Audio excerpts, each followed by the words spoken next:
नमस्कार. आज सकाळी शेअर मार्केट सुरू झाल्यापासून घसरण होती.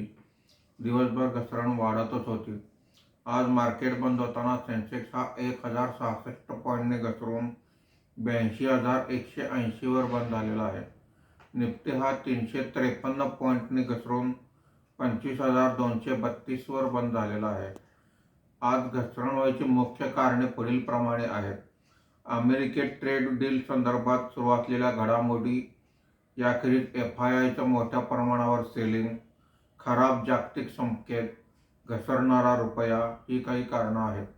आज जवळजवळ सर्व इंडेक्समध्ये घसरण दिसून आलेली आहे.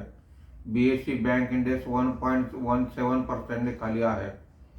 BSE रिअलिटी इंडेक्स 5.21% खाली आहे. BSE mid cap index 2.52%, small cap index 2.74% खाली आहे.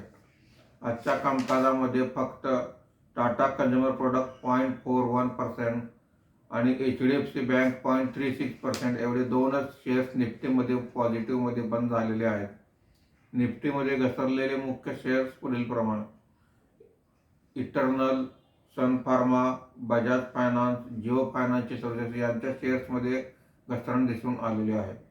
आजच्या या घसरणीच्या बरोबर विरुद्ध सोन्या आणि चांदीच्या किमतीमध्ये मोठ्या प्रमाणावर तेजी झालेली आहे. धन्यवाद.